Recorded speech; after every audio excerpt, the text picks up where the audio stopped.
السلام علیکم ورحمۃ اللہ وبرکاتہ۔ پچھلی ویڈیو میں ہم نے جانا کہ اے آئی کیا ہے، اس کے کیا کارنامے ہیں اور یہ کس طرح کام کرتی ہے۔ چند کارناموں کی ہم نے مثالیں بھی سنی، لیکن کیا تمام اے آئی ایک جیسی ہوتی ہے؟ بالکل نہیں۔ آپ کا موبائل جو اے آئی استعمال کرتا ہے اور جو اے آئی آپ سائنس فکشن فلموں میں دیکھتے ہیں، ان میں بڑا فرق ہے۔ آج ہم اے آئی کی 3 بنیادی اقسام کے بارے میں بات کریں گے۔ پہلی قسم ہے نارو اے آئی، تنگ یا کمزور مصنوعی ذہانت۔ یہ وہ اے آئی ہے جو صرف ایک خاص کام کر سکتی ہے اور اس میں ماہر ہوتی ہے۔ مثال کے طور پر چہرے کو پہچاننا، شطرنج کھیلنا یا یوٹیوب پر ویڈیو تجویز کرنا۔ یہ اے آئی ان کاموں میں انسانوں سے بہتر ہو سکتی ہے، لیکن اگر اسے کوئی دوسرا کام دے دیا جائے تو یہ کچھ نہیں کر پائے گی۔ آج کی ساری اے آئی اسی قسم کی ہے، جن میں سری، چیٹ جی پی ٹی اور گوگل سرچ شامل ہے۔ دوسری قسم ہے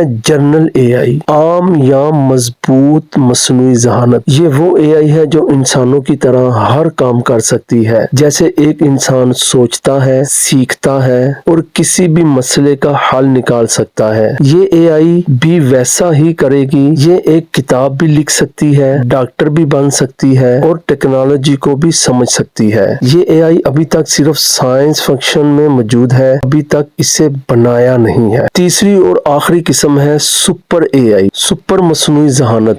یہ اے آئی انسانوں سے کہیں زیادہ ذہین ہوگی۔ ہر شعبے میں اس کی سوچنے، سمجھنے اور سیکھنے کی صلاحیت انسانی ذہانت کی حدود کو پار کر جائے گی۔ بہت سے سائنسدانوں کا خیال ہے کہ جب ہم جنرل اے آئی بنا لیں گے تو وہ بہت تیزی سے ترقی کر کے خود ہی سپر اے آئی بن جائے گی، لیکن یہ ایک بہت دور کا تصور ہے۔ تو خلاصہ یہ ہے کہ ہم ابھی نارو اے آئی کے دور میں ہیں، جو ہمارے کام آسان بنا رہی ہے۔ جنرل اے آئی اور سپر اے آئی مستقبل کا خواب ہیں۔ اگلی ویڈیو میں ہم جانیں گے کہ اے آئی کیسے سیکھتی ہے، یعنی مشین لرننگ کیا ہے۔ ملتے ہیں اگلی ویڈیو میں۔ اپنا اور اپنے پیاروں کا خیال رکھیں۔